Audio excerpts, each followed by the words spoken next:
Whether used in battery formation or as a standalone support weapon, the M119 delivered reliable, responsible fire when it mattered most.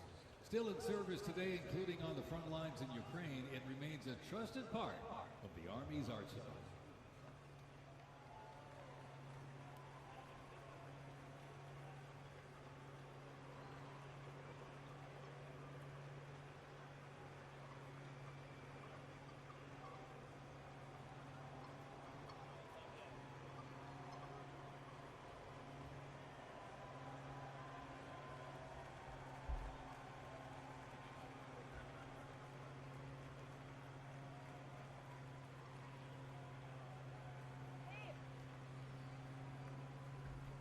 Special thanks to our sponsor, UFC.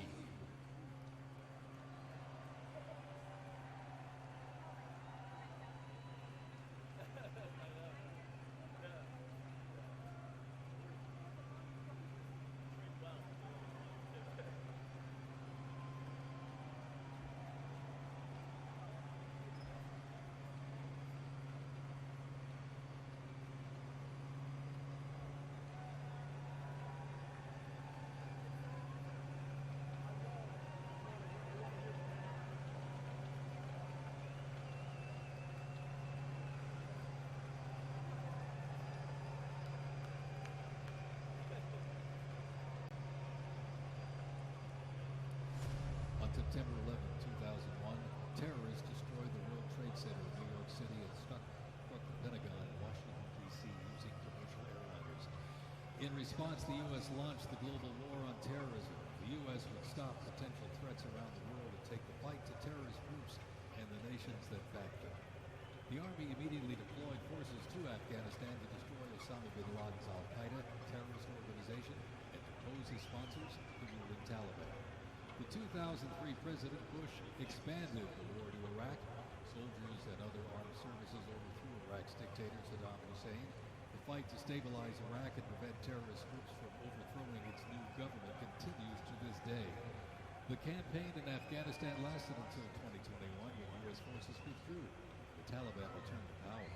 Over the course of the two-decade conflict, over 2 million servicemen and women, less than 1% of the American population, deployed in support of the global war on terrorism. Most of those who served were members of the United States Army.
The global war on terrorism saw the introduction of a range of new technologies on the battlefield.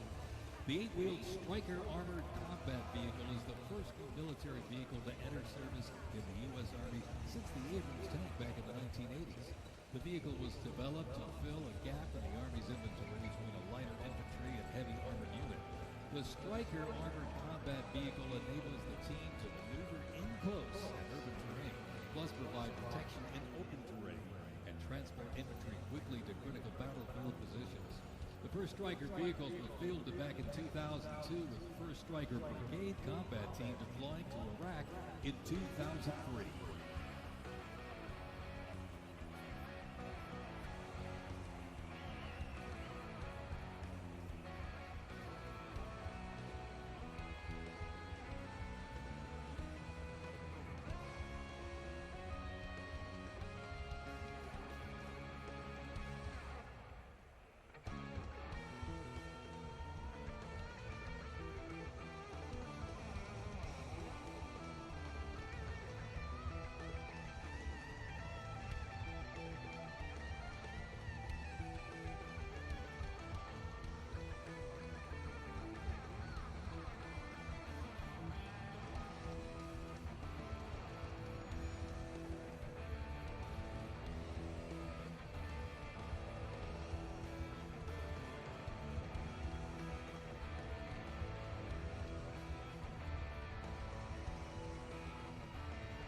U.S. Army Rangers, predating the Revolutionary War, fought in the War of 1812 as part of the regular Army and patrolled the frontier from Ohio to western Illinois on horseback and by boat, with the likes of Daniel Boone and Abraham Lincoln in their ranks. After the 9/11 terrorist attacks, Rangers were called upon to lead the way in the global war on terrorism. As part of the U.S. Army Special Operations Command, the 75th Ranger Regiment, based out of Fort Bragg, North Carolina, represents a lethal, agile, and flexible force capable of conducting many complex joint special operations missions. Today's Rangers Regiment is the Army's premier direct action raid force. It is always combat ready, mentally and physically tough, and prepared to fight our country's adversaries. The U.S. Army Special Operations Command is an elite group of individuals trained to lead and succeed in protecting the country from their threats. Composed of 5 units with unique specialties, Special Operations works in small tactical teams, taking on the most challenging and sensitive missions. Military legends to service members and civilians alike, they take on terrorists through quiet guerrilla war-style missions in foreign countries. Ladies and gentlemen, the U.S. Army Special Forces.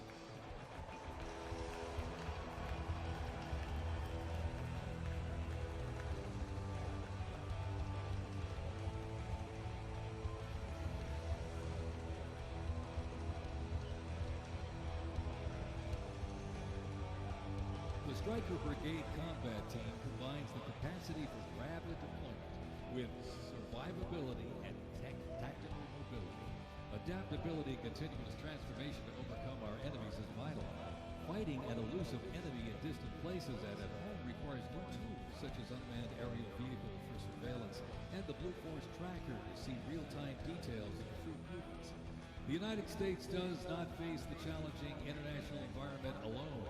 Our network of allies and partners is an advantage that our adversaries can never hope to match. Over 80 nations have fought alongside the United States or assisted in during the global war on terrorism.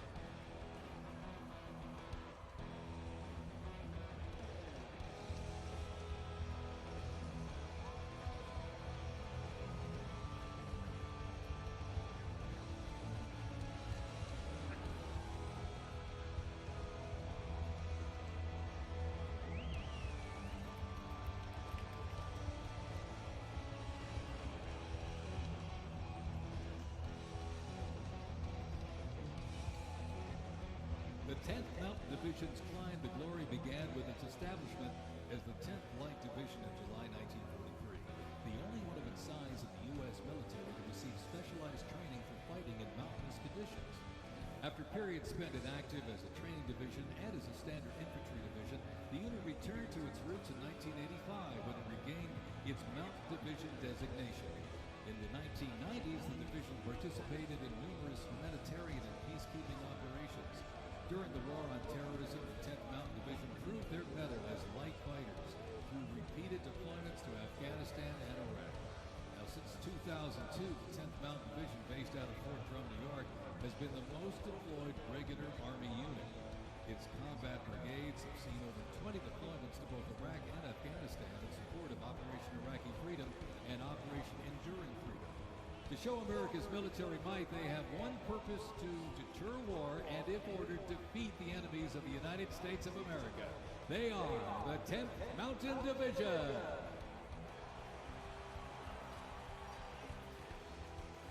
Investments in cutting-edge systems, drone technology, and AI-powered capabilities strengthen the force, equipping soldiers with tools they need to protect the country and defend democracy.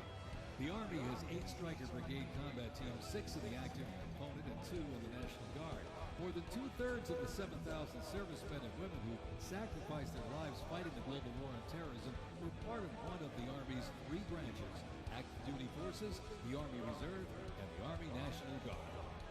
The Army is continuously transforming to deter aggression to ensure our adversaries cannot outrange or outpace us.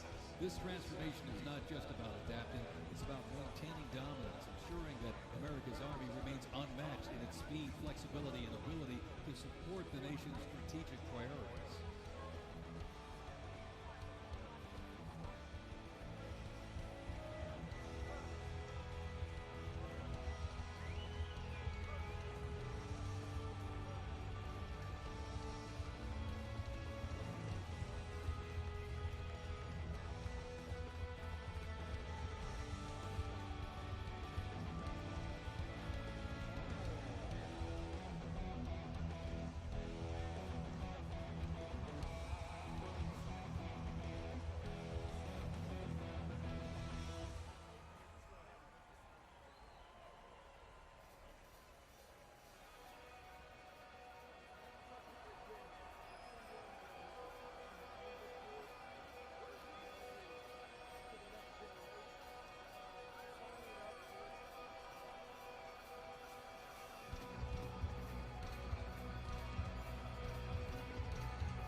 Special thanks to our sponsor, Palantir.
today, the U.S. Army's mission is to deploy, fight, and win our nation's wars. How?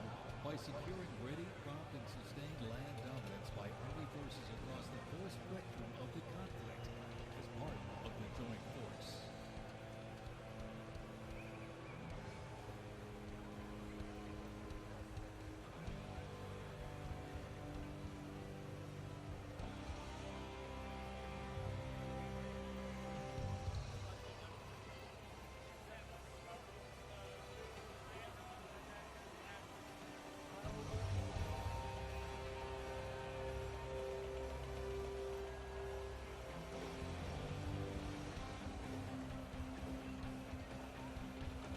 Keeping the Army forces battle-ready and nimble makes transportation for the U.S. Army a very vital element.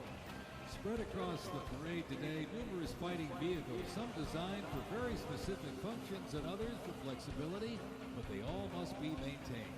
With over 200,000 trucks alone, wheeled vehicle mechanisms ensure that the fleet of vehicles are ready. These mechanics get the job done.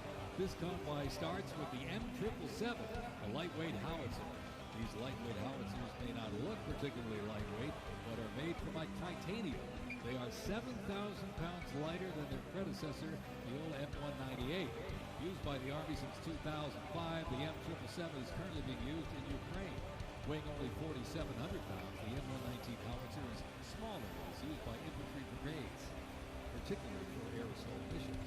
It was first used in Operation Desert Shield and Desert Storm in 1991 and is also seeing active use in Ukraine.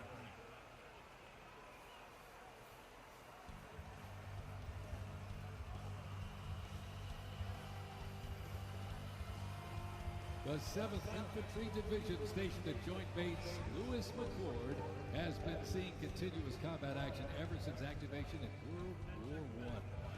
From Europe to the Aleutian Islands, Japan, Korea, Afghanistan, and the Pacific, the Bayonet Division boasts a proud history of answering the call of its motto, "Trust in Me," with resolute dedication. Sent to deployments and conflicts around the globe since it was founded, the division returned to Fort Lewis in 1971, its first time on American soil since 1934. The 7th Division, originally called the Hourglass Division due to their patch design, gained the nickname Bayonet Division during their deployment to Korea in June of 1950. At Incheon Landing during the liberation of Seoul, they were credited with plunging the bayonet into the heart of the enemy, with 13 members of the division receiving the Medal of Honor. The 7th enables and sustains the combat readiness of 2 Stryker Brigade combat teams and a combat aviation brigade.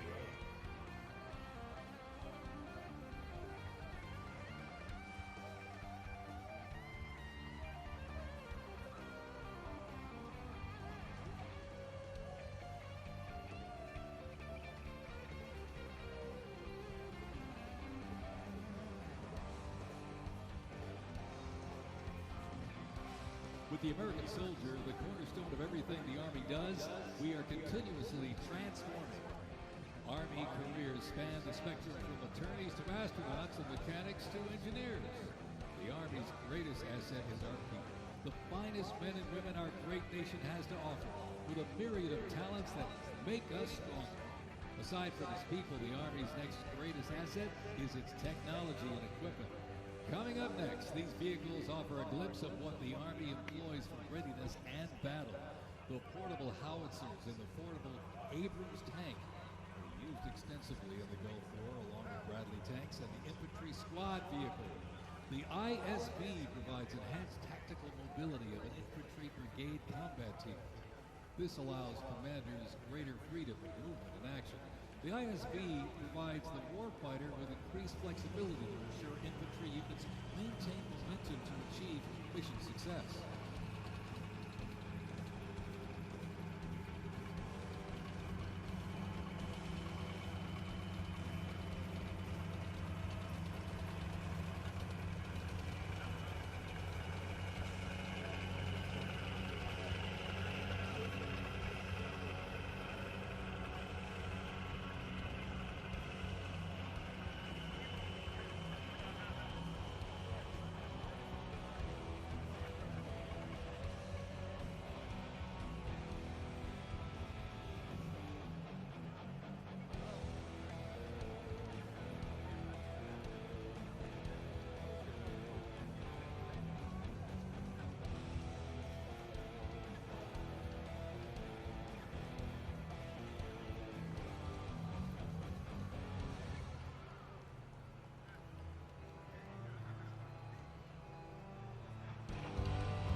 Duty calls, U.S. Army soldiers don't just answer, they lead.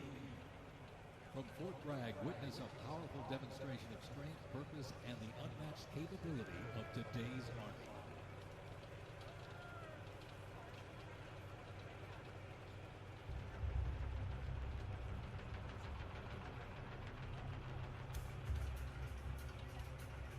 The Army has made me see my potential, and I feel like it's molded me into a better person. I grew up in a very patriotic household. My grandfather served in World War II, and his brother, my uncle, served in Vietnam. I can do this. They can do this. I can do this. When I was born, my dad was still serving in the military, and him coming home in his uniform, I want to do that. My motivation, I think it follows in line. I think with what my family's done is kind of a sense of duty to serve our country and give back since it's given us so much. I'm a very, I say timid person, but definitely helped me become a more confident person.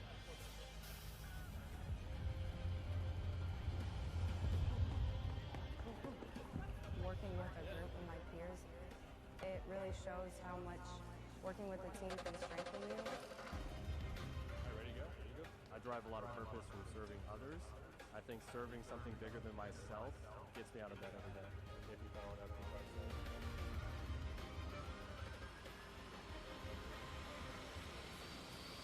I definitely pushed myself further than I ever thought I could go. I joined the military service because I want to deploy. That's my main goal, is deploy, deploy, deploy. If we get the call, we have to go somewhere, we'll do what needs to be done. That's just the way we operate here.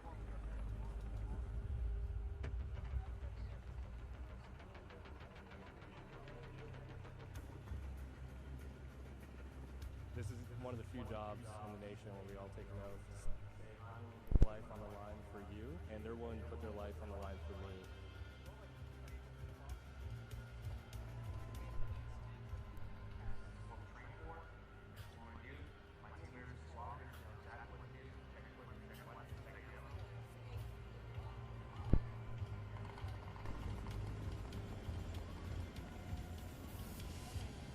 We're always ready to deploy within 18 hours and handle the mission at task.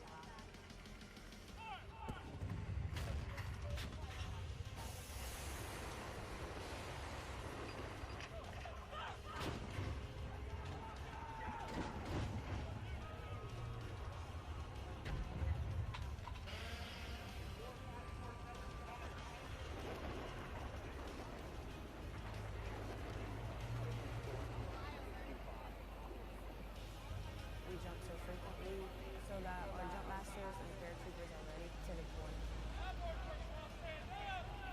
I'm very passionate about being a jump master. Paratroopers, they see you, you know, they believe in you. I love to instill that confidence and that passion into those paratroopers. It's a rush. It's great.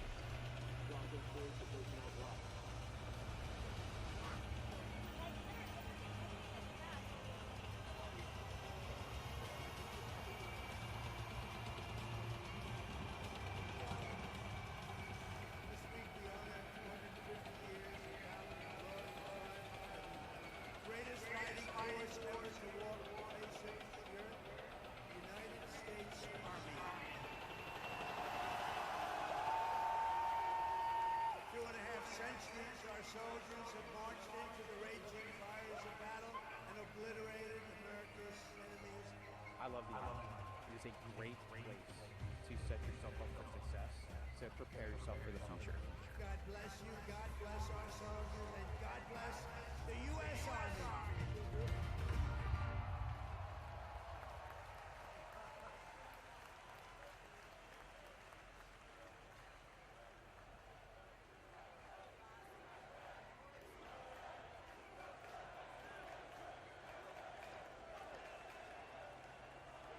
Joint Base Elmendorf, Richardson, Alaska is the home to America's Arctic Angels, who execute expeditionary operations worldwide, conduct multi-domain operations in the Indo-Pacific Theater and the Arctic, and on order decisively defeat any adversary in extreme cold weather, mountainous and high latitude environments, through large-scale combat operations. The Angels are the Army's only Arctic division.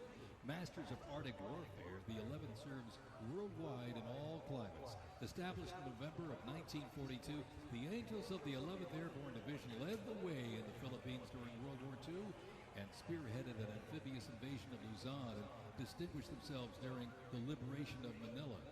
After periods spent inactive and stationed in Germany from 1963 to 65, the division operated as the 11th Air Assault Division with the mission of testing and refining the Army's helicopter-centric air mobility doctrine. Activated once again in June of 2022, they remain dedicated to defending America's interests throughout the Arctic, in Alaska, and beyond. The 11th Airborne Division, America's Arctic Angels.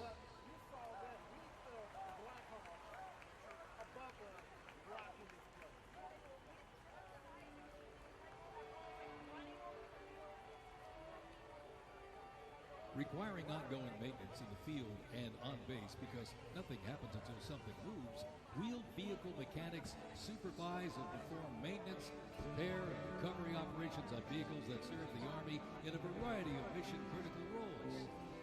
Included in the array of mobile artillery such as Paladins and the Abrams tank is the Joint Light Tactical Vehicle known as the JLTV. It's highly adaptable, providing protected and sustained mobility for personnel and payloads. The JLTV is known for its off-road capability while providing armor against small arms and improvised explosive devices. The JLTV right there.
The U.S. Army Reserve is inseparably linked to America's long-standing citizen soldier tradition.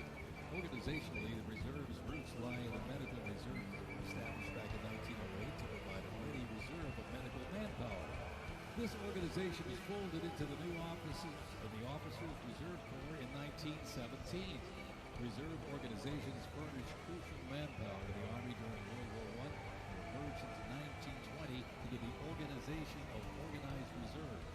During World War II, the Army activated 26 organized reserve infantry divisions, and roughly a quarter of the Army's officer corps came from the reserve during the conflict. During the Korean War, the Organized Reserve Corps was reorganized and redesignated the U.S. Army Reserve. The Army Reserve has since served as a vital source of manpower for the force during times of need, gradually transitioning from a strategic force to an operational force in response to the pressures of the war on terrorism. In the 170,000 Army Reserve soldiers and 11,000 civilians serving their home communities, and when needed, they can quickly mobilize. The Army can't deploy, they can't fight or win without the Army Reserve. They are an important component of Army readiness. Let's have a big hand for the Army Reserve.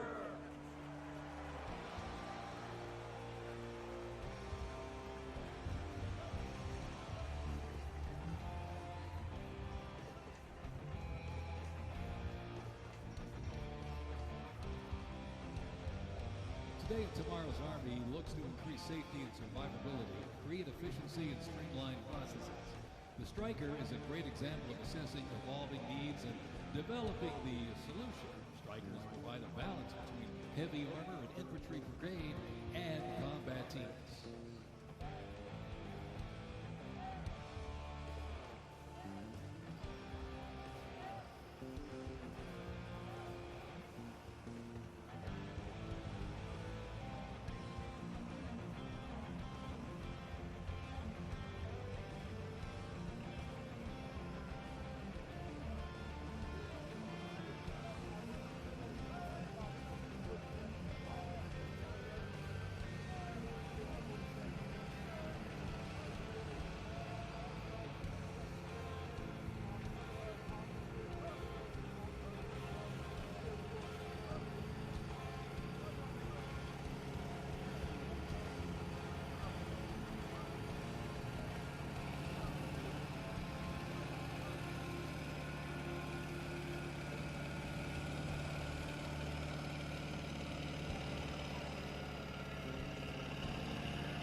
When Americans hear the name Bastogne, they remember one of World War II's most heroic defenses, the Battle of the Bulge.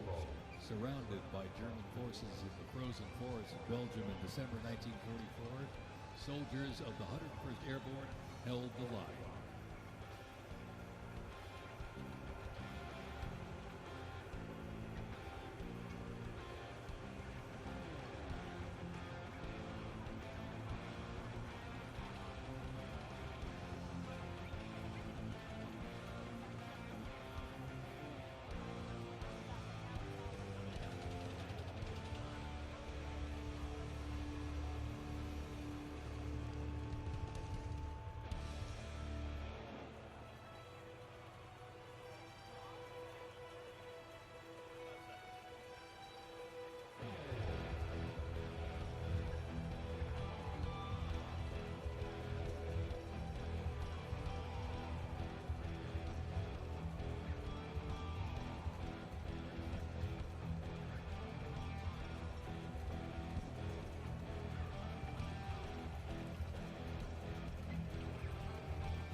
before you is a platoon from the multi-purpose company 2nd Battalion, 327th Infantry Regiment, 1st Mobile Brigade, 101st Airborne Division, Bastogne.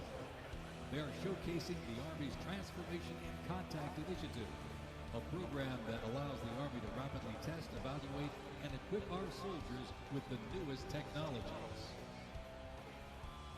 Modern, mobile, and mission-ready, the Bastogne Brigade continues to adapt to new threats while staying rooted in the fierce resilience that defined its birth. They are carrying the next-generation squad weapons, the XM7 and XM250, both equipped with the XM157 optic. The vehicles are the infantry squad vehicle, a new mobility asset that can rapidly move through most terrain types.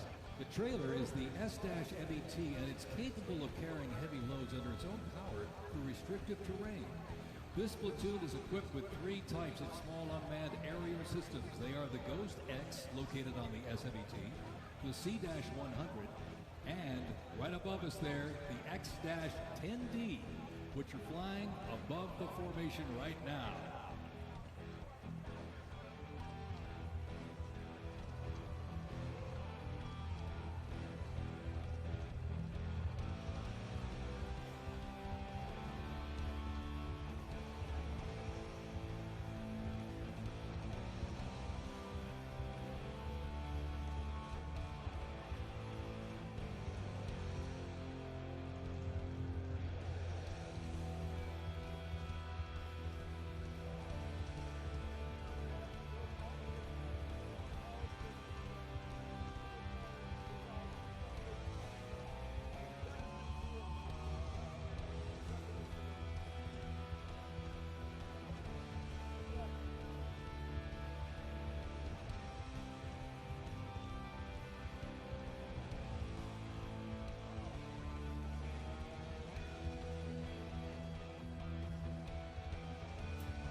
The Citadel, the Military College of South Carolina, offers students the opportunity to participate in Army ROTC or the Historic Corps of Cadets. Founded in 1842, the Citadel is the third oldest of the military colleges as the first Corps of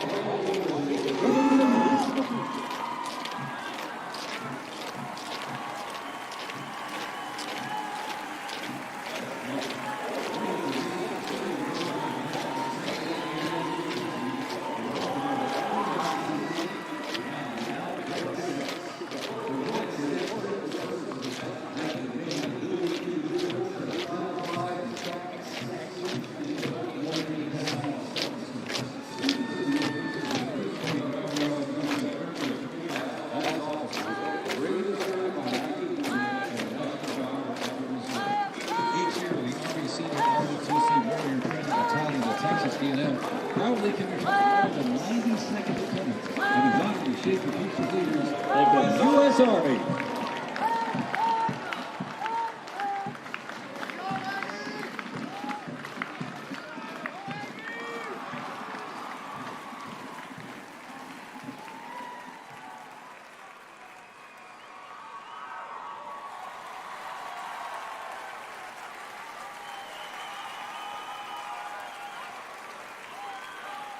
In a powerful display of these future soldiers, raise your right hand and take it to the most pledging to serve our nation. This celebration is proudly led by the Task Force and the military district of Washington, Texas.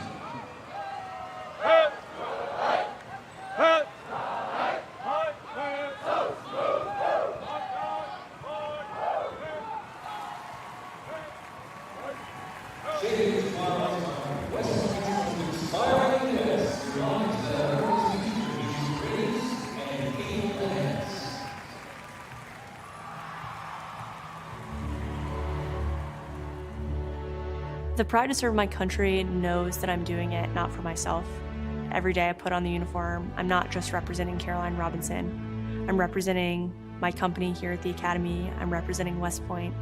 I'm representing the United States Army, and ultimately, I'm representing the United States of America. I really came to West Point because belief in the American dream and giving back to our country. You're a part of something that is much bigger than yourself. You're a part of a tradition of excellence and a legacy that's connected not only to the Academy, but to the American Army.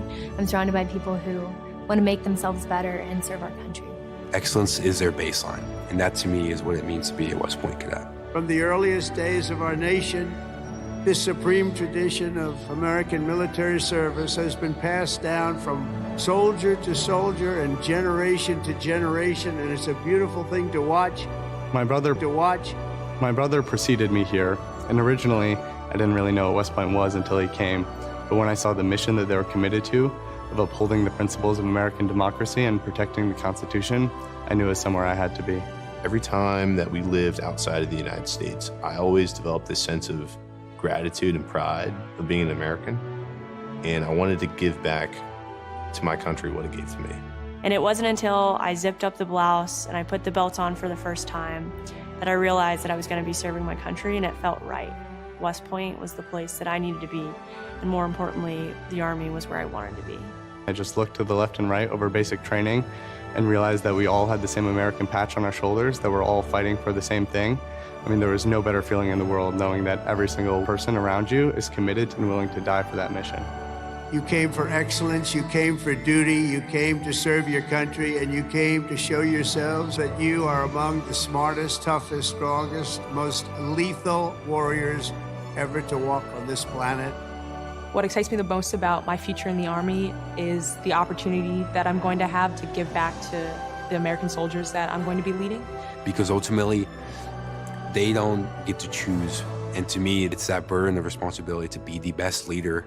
And as a young officer, that's going to be exactly what I get to do. I was the cadet basic training first detail for the first 3 weeks.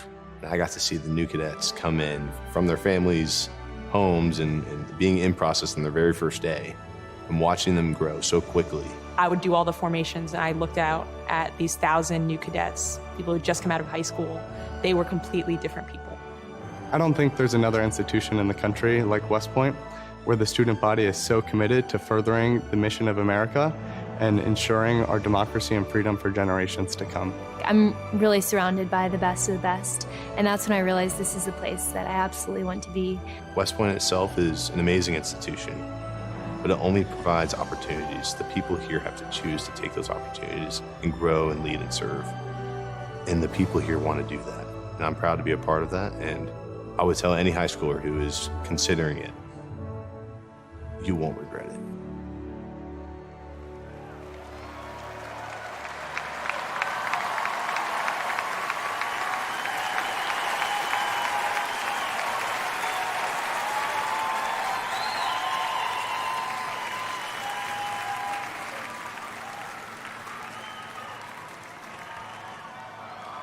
Left. Face. Mr. President, First Sergeant Norton reporting for duty, sir. Ready to commence the ceremony as directed. I state your name. Do solemnly swear that I will support and defend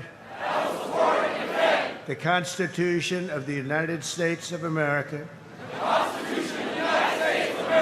against all enemies, foreign and domestic, that I will bear true faith and allegiance to the same, and that I will obey the orders of the President of the United States and the orders of the officers appointed over me according to regulations and the Uniform Code of Military Justice. So help me God. Congratulations, congratulations. Welcome to the United States Army, and have a great life. Thank you very much. Have a great life. Thank you.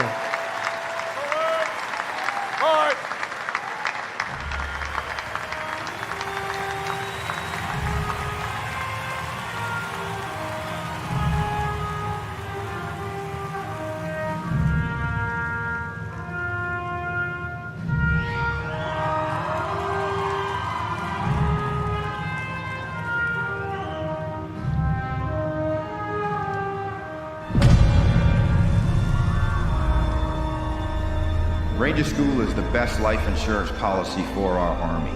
It will always end with two people facing off with each other, and we need young leaders to be able to close with and destroy the enemy and defend our nation's interests forward. Surrender is not a Ranger word. It's not an option. I know that I'm not going to be able to get to do this again. This is my chance. It all starts at the legendary Ranger School, the crucible where these elite warriors are forged. It has been described as the longest approved gut check in the Army. Over 62 days, students will patrol hundreds of miles over mountains and through swamps under the crushing weight of their equipment. All the while, they are deprived of both food and sleep, forced to perform at the very edge of their physical limits. But it's not just the physical challenges that make Ranger School so intense. The mental strain will break these soldiers down to their core. If I have a come to God moment, I have to take my PC off my patrol cap. And on the inside of that, my commander gave me a Ranger tab, the yellow and black one that you get during graduation. And I pinned it to the inside of my PC.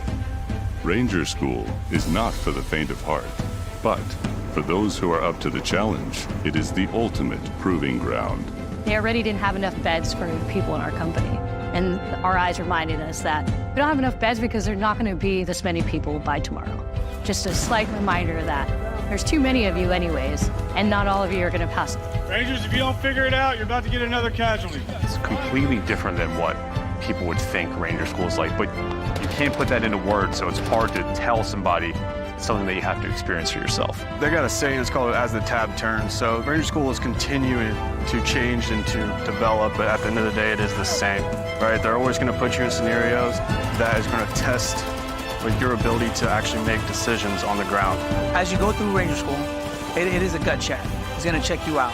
And what's going to get you through it is whether you have it or not. Thousands and thousands of soldiers train all their lives to come here, prepare themselves to come to Ranger School, and only a few hundred leave here every class with the tab. It's not for everyone. I'm not going to leave until I get it, so just buckle down, stop complaining, and just get the job done.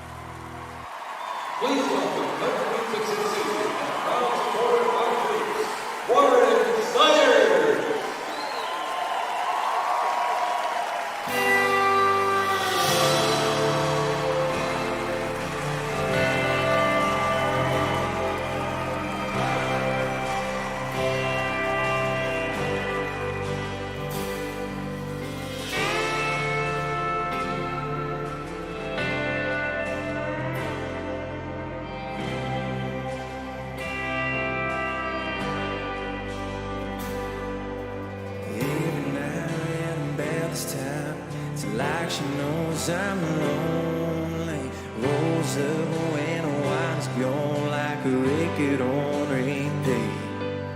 Laying on old memories and talking about what we used to be. She'd probably be the death of me, but damn if it ain't sweet. She's my pretty little poison, my heartache in the night with a kiss on.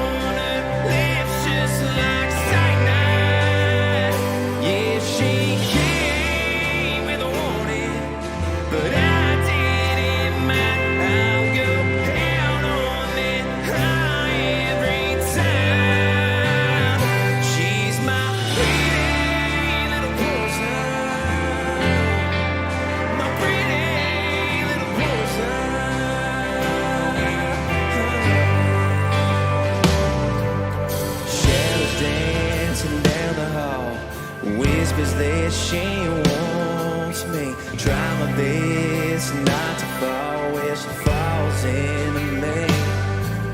We all need some kind of fix. For me, she's the one to pick. Nothing else will do the trick. She's all I need. She's my pretty little poison, my heartache in the night with a kiss on her lips just like cyanide. Yeah, she came with a warning.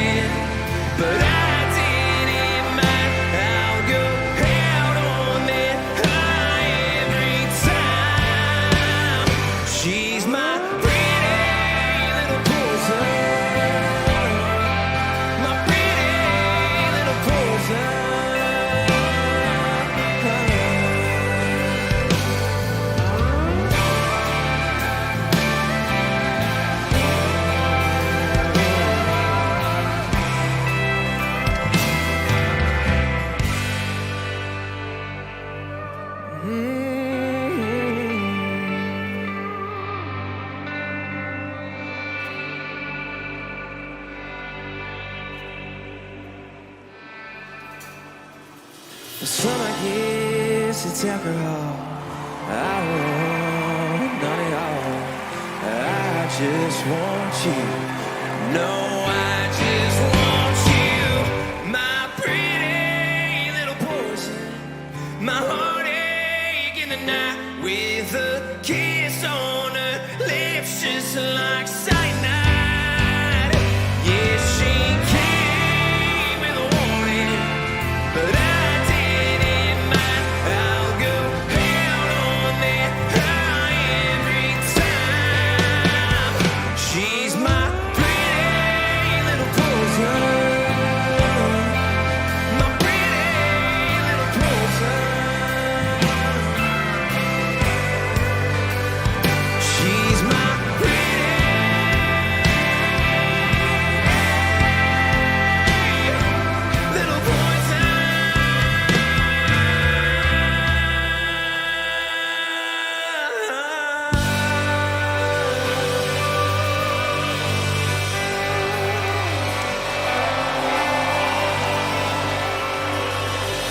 Thank you.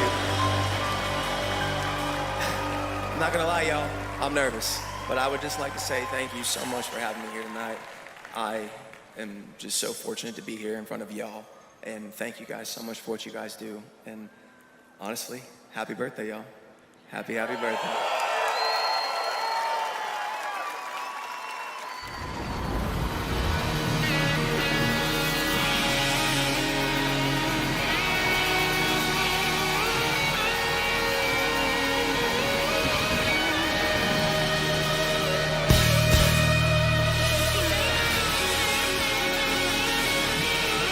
This next song was loved by y'all, so if you know the words, please sing along. This song's called Ride the Lightning, y'all.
Singing, my friend.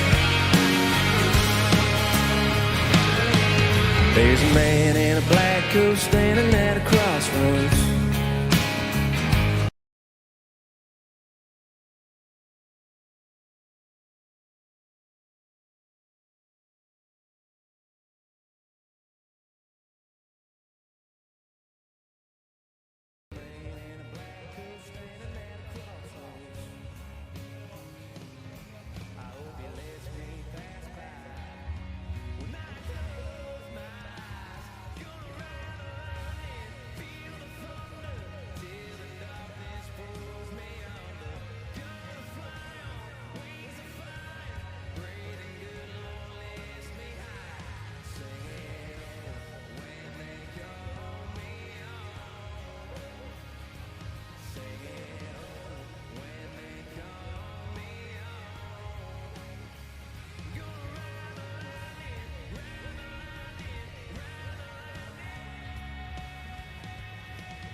Warren's hater, a Fox News favorite, Fox and Friends favorite, with a tribute to our military. I mean, it's just so electric, so much love. This is a rock concert meets military parade. This week we honor 250 years of valor and glory and triumph by the greatest fighting force ever to walk the face of the earth, the United States Army.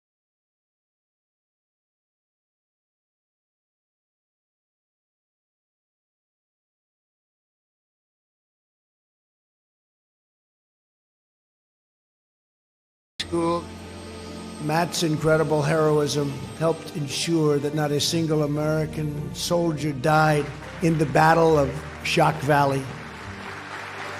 For 2.5 centuries, our soldiers have marched into the raging fires of battle and obliterated America's enemies. The dignity, daring, and devotion of the American military is unrivaled anywhere in history and any place in the world. Our soldiers do not rest until they win. Our citizens know that you're standing guard, killing terrorists, crushing our enemies, and keeping America safe. But you're also keeping it strong and proud and mighty and free. This week we remember that we only have a country because we first had an army. As President of the United States, let me express my undying gratitude for every soldier here today, for every veteran and their incredible families, and for every patriot who has worn the uniform. Our debt to you is infinite and everlasting. With the grace of God, America will always prevail.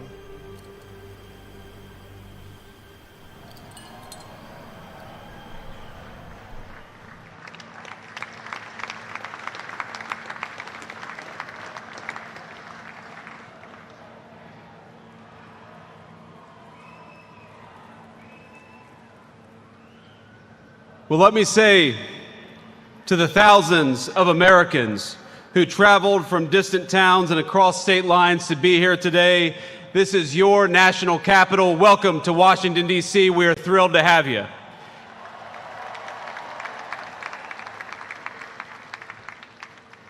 This evening, as we celebrate the 250th anniversary of the United States Army, the oldest branch of the greatest fighting force ever known to man, I want to say to all the soldiers all across our nation's capital and all across the world, happy birthday, soldiers. We're proud of you.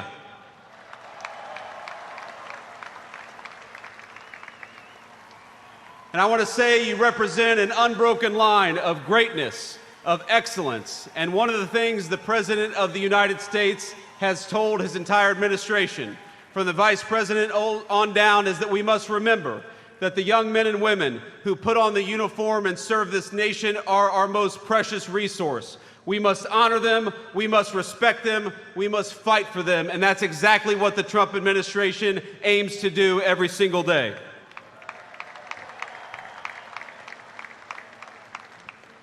And so to our soldiers, we're so proud of you, and let me tell you that the way that we honor and respect you is, number one, we never ask you to go to war unless you absolutely have to. And number two, when we do ask you to go to war, we give you the weapons and the support needed to kick the hell out of the enemy and come back home safely.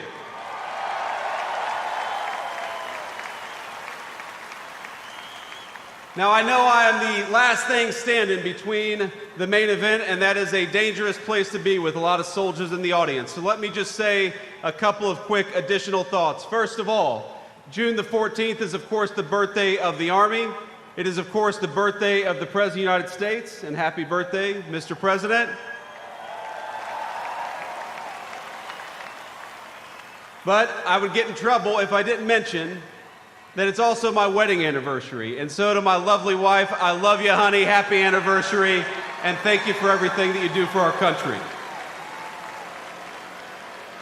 So without further ado, it is my pleasure to introduce the 45th and 47th Commander-in-Chief of the United States military, President Donald J. Trump.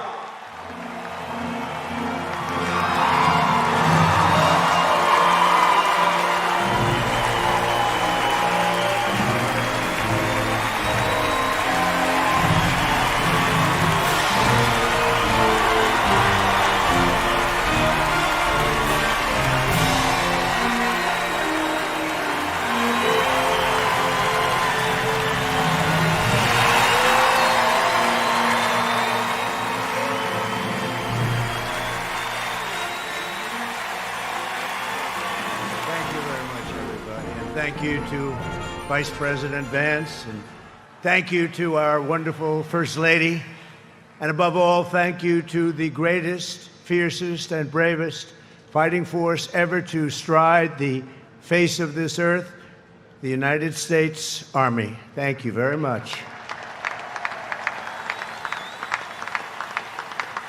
Because the Army keeps us free, you make us strong, and tonight, you have made all Americans very proud. They're watching from all over the world, actually.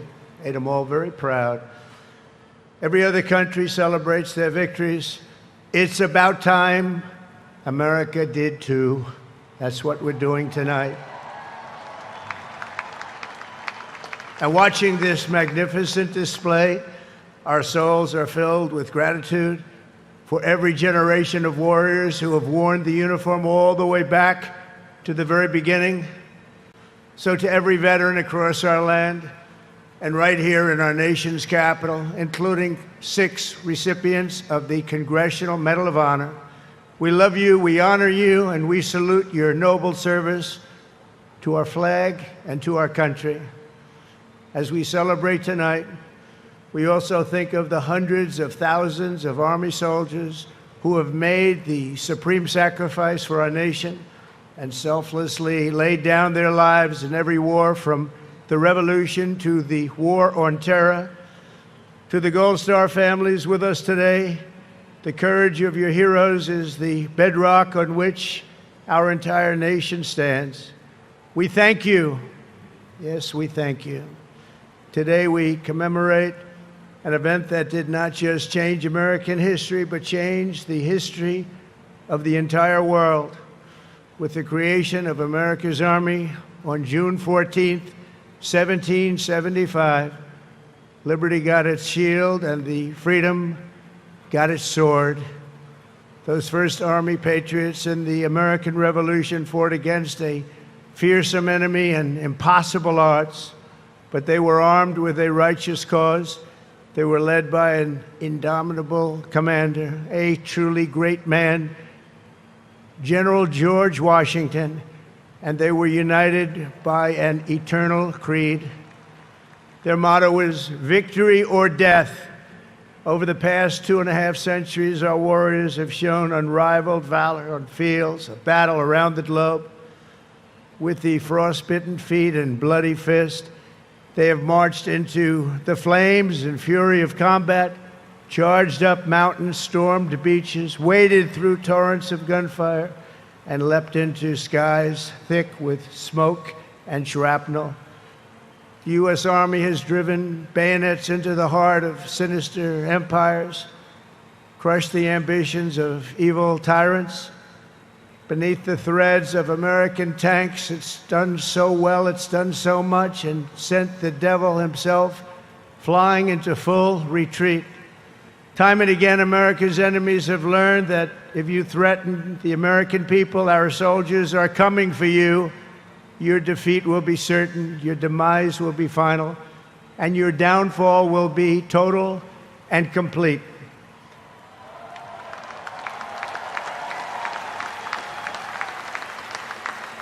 Because our soldiers never give up, never surrender, and never, ever quit. They fight, fight, fight, and they win, win, win.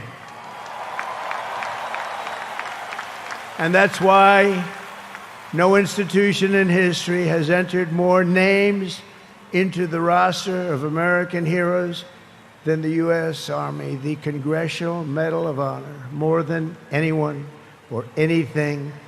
There was Mad Anthony Wayne, asked by George Washington to lead a daring midnight raid up the cliffs of Stony Point with unloaded muskets and only their bayonets to fight the redcoats, Mad Anthony replied, "Issue the order, sir, and I will storm into hell for you." Then there was the Civil War general, John Corse, shot in the face in combat. He fired off a message to his commander: "I am short a cheekbone and one ear, but I am able to whip the hell out of all of them." He stayed on the front lines, it seemed forever. In World War II, there was the great Creighton Abrams, besieged on all sides by the Nazis at the Battle of the Bulge.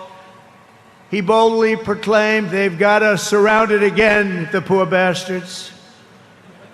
This is the fighting spirit and unyielding force of the U.S. Army.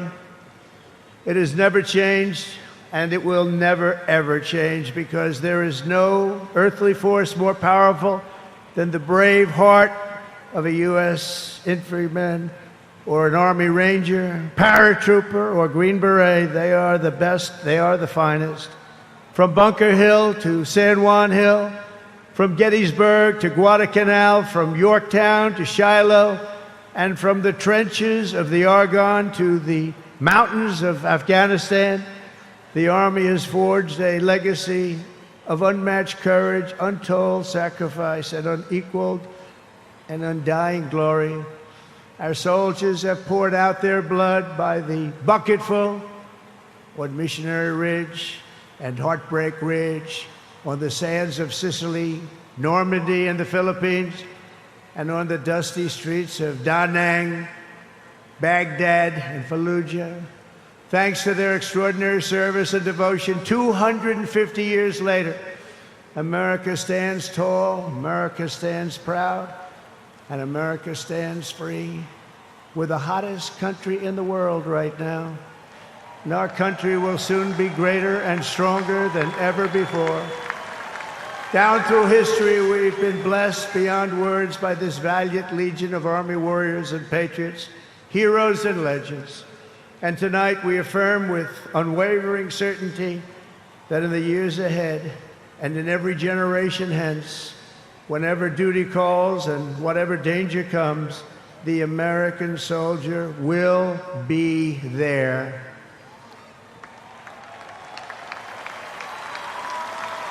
No matter the risk, no matter the obstacles, our warriors will charge into battle. They will plunge into the crucible of fire, and they will seize the crown of victory, because the United States of America will always have the grace of Almighty God and the iron will of the United States Army. Congratulations to everybody. We love our country. We've never done better. Thank you. God bless you. God bless the Army, and God bless America.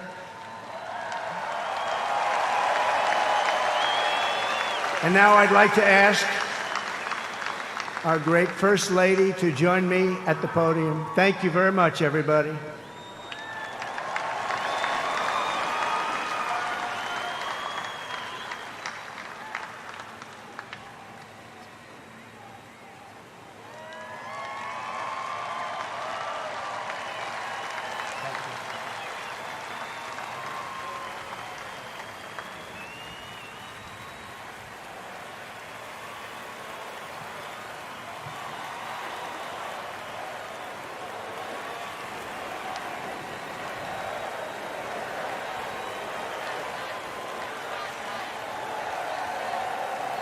Mr. President, on behalf of the United States Army, the Army Golden Knights, I would like to present to you this flag, which was flown over our nation's capital in free fall during the Army's 250th birthday celebration.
I had to start again with just my children and my wife.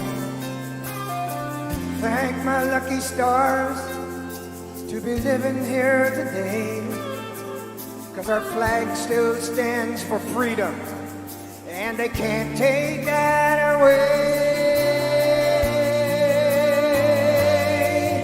And I'm proud to be an American, where at least I know I'm free. And I won't forget the men who died, who gave that right to me. And I gladly stand up next to you and defend her still today. 'Cause there ain't no doubt I love this land. God bless the USA.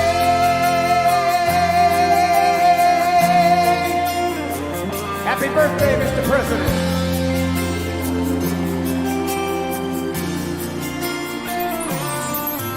From the lakes of Minnesota to the hills of Tennessee, across the plains of Texas, from sea to shining sea, Detroit to Houston, and New York to LA.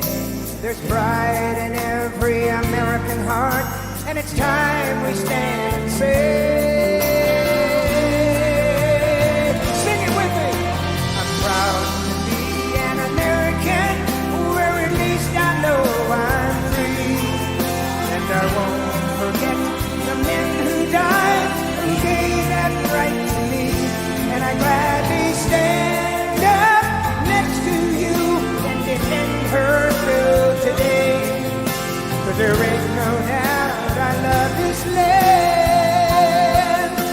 God bless the USA.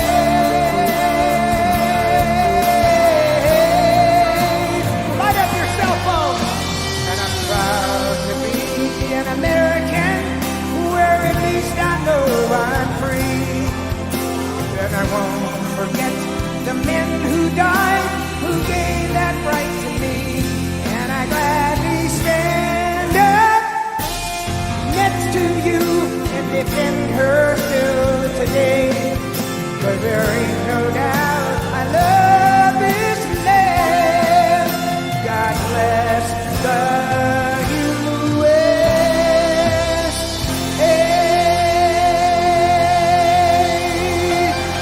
God bless the United States Army.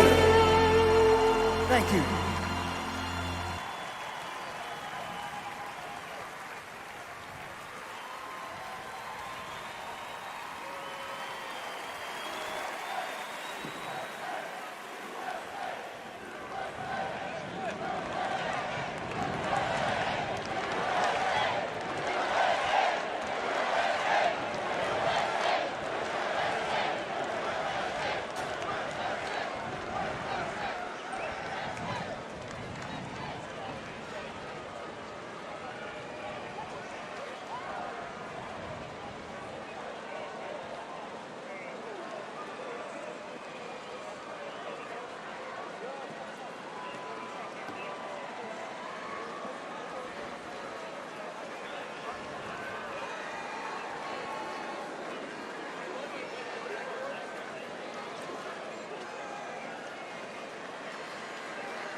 Thank you. Thank you, U.S. Army. Thank you. Thank you. Thank you. Thank you, Army, for 250 years. Thank you so much for serving alongside my grandfather and my great-grandfather, for your service, for your country, for your family.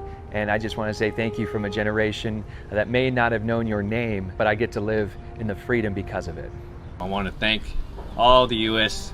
service members, men and women, and especially the Army for their 200.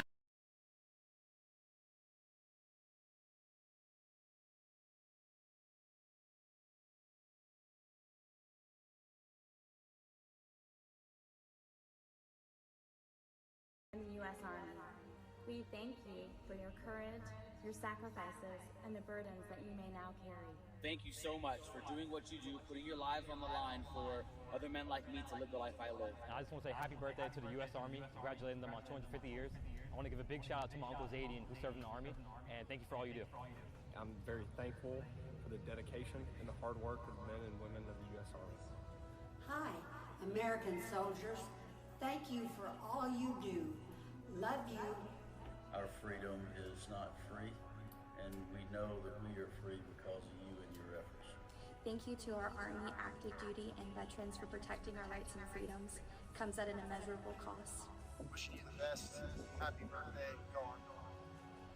Happy birthday, Army. Thank you to everybody who's serving today and has served in the past. Love you guys and girls. Thank you so much for everything you do. A big thank you to the men and women that serve our country and everything you guys do for us. Thank you, Army, and happy birthday. Happy birthday, Army. Happy birthday, Army. Happy 250.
I wear the same branch insignia as the soldiers who crossed the Delaware. Before there was a nation, there was an army.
this uniform.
Both of my grandfathers served in the Second World War. They answered the challenges of their time, and it is my goal in this uniform to answer and meet the challenges of my time head on.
There's a realness to these bonds. It's not just because this is your team, it's because your life depends on these people.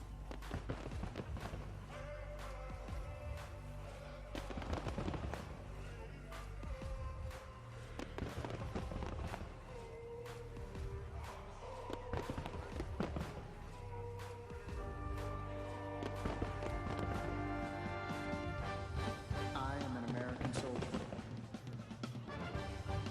I'm a warrior and a member of the team. I serve the people of the United States and live the Army values. I will never accept defeat. I will never quit. Trained and proficient in my warrior tasks and drills. I am an expert and I am a professional. Enemies of the United States of America in close combat. I am a guardian of freedom and the American way of life. I am an American soldier. I am an American soldier. I am an American soldier.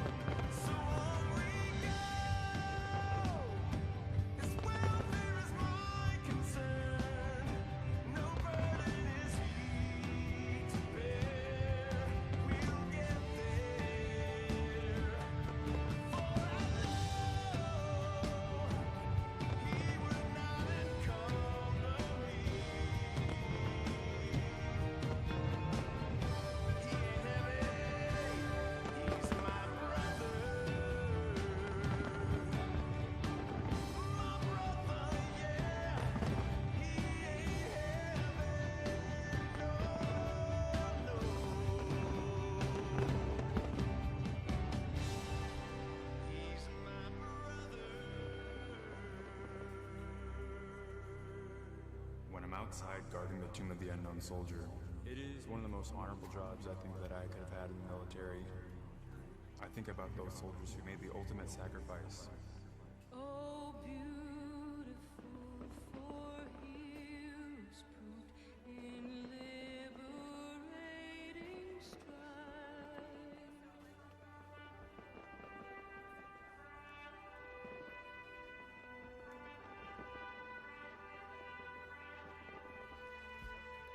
Who more than self their country loved, and mercy more than life.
they want to serve, that they love their country. You saw the many faces of the people that are singing that serve our country, all different shades, hair textures, everything, because there is one thing that unites us all, and that is the flag. It's the red, white, and blue. I'm just excited. I'm excited for what's to come for our country. You're going to see it in the recruitment numbers go up tenfold. You can bank on it. And this was a historic night, a historic celebration of the 250 years of our United States Army, older than our country itself. Here points the feeling he was electric, the finale of the fireworks. It was incredible.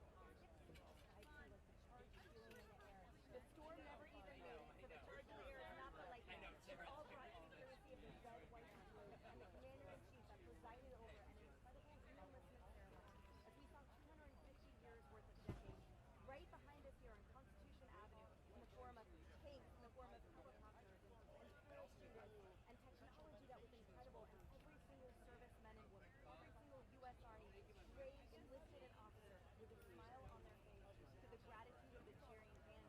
To your point about all different shapes and sizes and everyone, reaching out, I was reached out to by Sergeant Daryl Unsinger, a Vietnam veteran of the United States Army, who said he is watching the parade from home, and to feel that pride shine through from him, the gratitude that finally we have a country, and the commander-in-chief that says thank you. Don't tell me this is a hateful country. Don't tell me this is not a welcoming country. Don't tell me this country is not a country of love. Don't tell me that this is a weak country. What was displayed today was a country that is unified, that is strong, that is diverse, that believes in one mission, and that is to keep the men and women, our children, safe every single day. I just can't wait to see what's next for us as a country. Donald Trump, you can call him whatever you want to call him, but the man can put on the show, and it wasn't a show for Macron. This was a show for the entire world, for the entire country, to show appreciation. And I would be remiss if I didn't say that we're praying for our service members that couldn't make it today because they are keeping us safe on other grounds to make sure that the enemy stays there. We have members that are in safe zones right now, in bunkers right now, prepared to do whatever it takes to keep us safe. And we just salute you. We got to bring in our chief political anchor, Brett Baird, to get his reaction. Brett, I wish you were here with us. I just feel so much energy.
strong allyship with clear messaging and clear deterrence so that forever wars and so that catastrophic losses that continue, that it ends, that it has ended. This is a new chapter.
First used in Operation Desert Shield and Desert Storm, the M119 howitzer brought precision firepower to the front lines.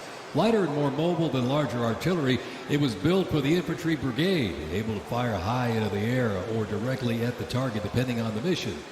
Whether used in battery formation or as a standalone support weapon, the M119 delivered reliable, responsible fire when it mattered most. Still in service today, including on the front lines in Ukraine, it remains a trusted part of the Army's arsenal.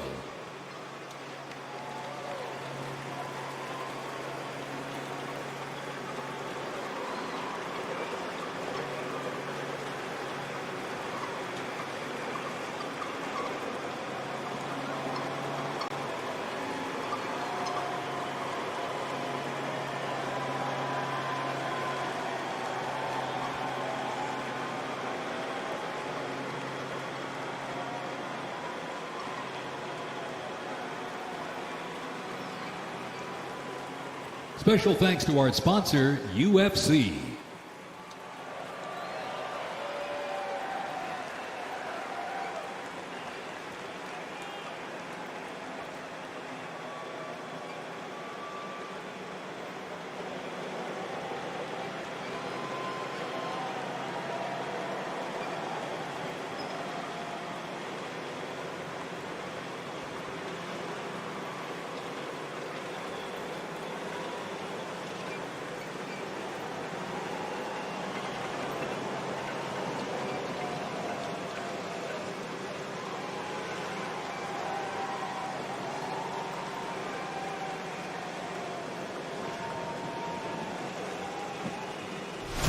On September 11, 2001, terrorists destroyed the World Trade Center in New York City and struck the Pentagon in Washington, D.C. using commercial airliners.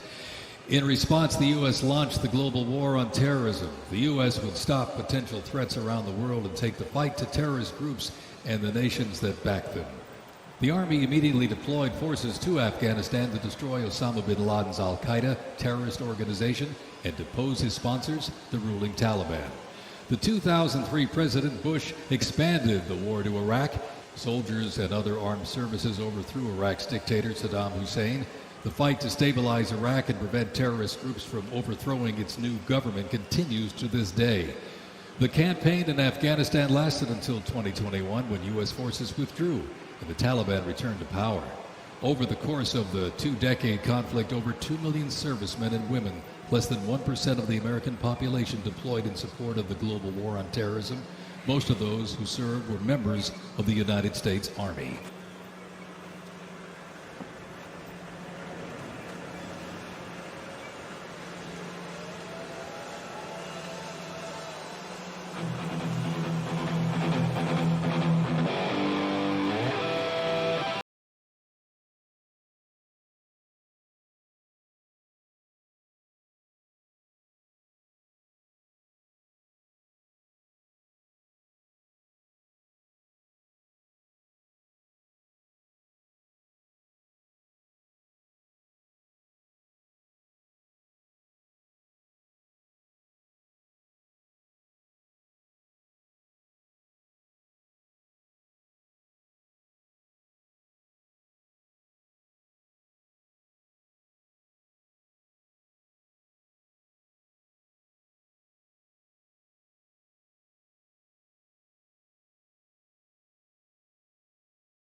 First used in Operation Desert Shield and Desert Storm, the M119 howitzer brought precision firepower to the front lines. Lighter and more mobile than larger artillery, it was built for the infantry brigade, able to fire high into the air or directly at the target depending on the mission. Whether used in battery formation or as a standalone support weapon, the M119 delivered reliable, responsible fire when it mattered most. Still in service today, including on the front lines in Ukraine, it remains a trusted part of the Army's arsenal.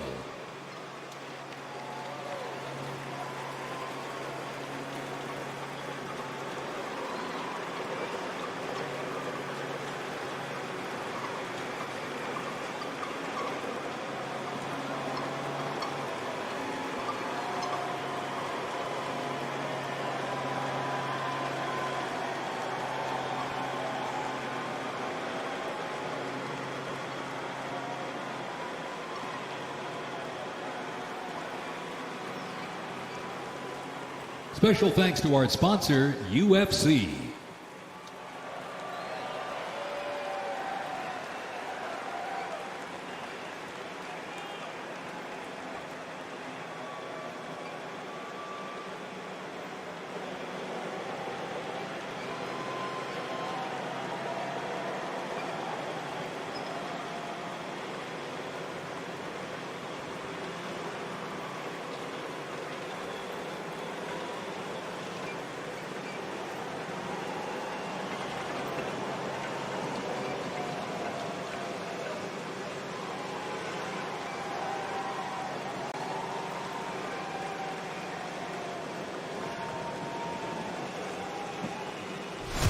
On September 11, 2001, terrorists destroyed the World Trade Center in New York City and struck the Pentagon in Washington, D.C. using commercial airliners.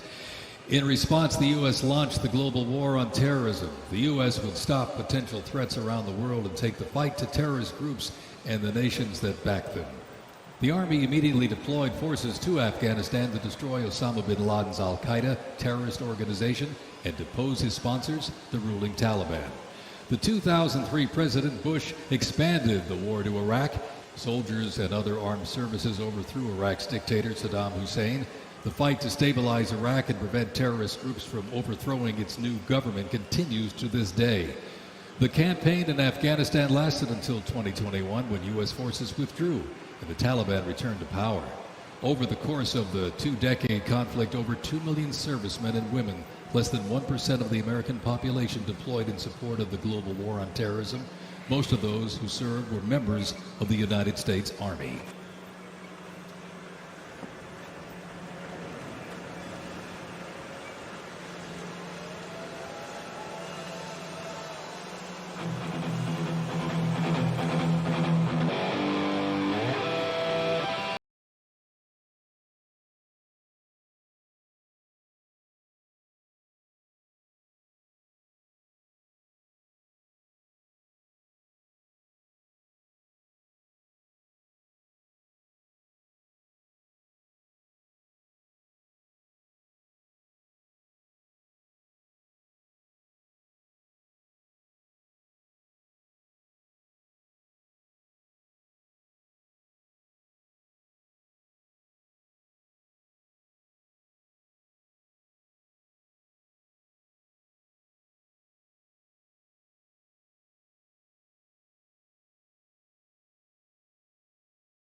First used in Operation Desert Shield and Desert Storm, the M119 howitzer brought precision firepower to the front lines.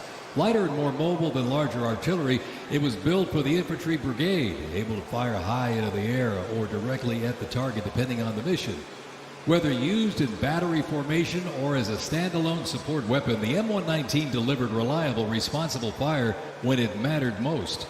Still in service today, including on the front lines in Ukraine, it remains a trusted part of the Army's arsenal.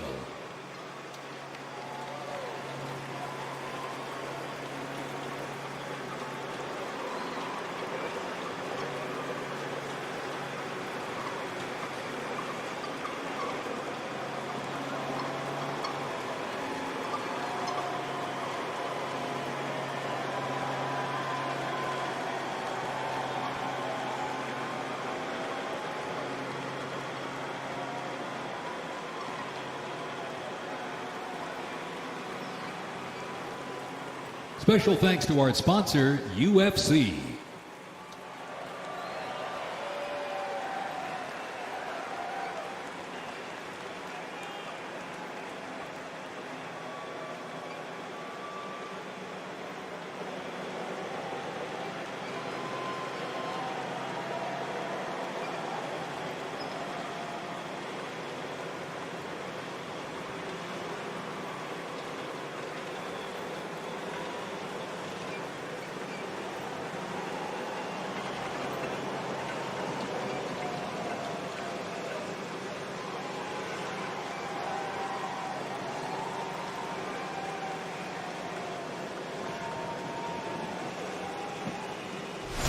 On September 11, 2001, terrorists destroyed the World Trade Center in New York City and struck the Pentagon in Washington, D.C. using commercial airliners.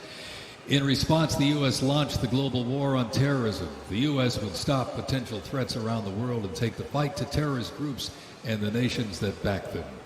The Army immediately deployed forces to Afghanistan to destroy Osama bin Laden's al-Qaeda terrorist organization and depose his sponsors, the ruling Taliban. The 2003 President Bush expanded the war to Iraq. Soldiers and other armed services overthrew Iraq's dictator Saddam Hussein. The fight to stabilize Iraq and prevent terrorist groups from overthrowing its new government continues to this day. The campaign in Afghanistan lasted until 2021 when U.S. forces withdrew and the Taliban returned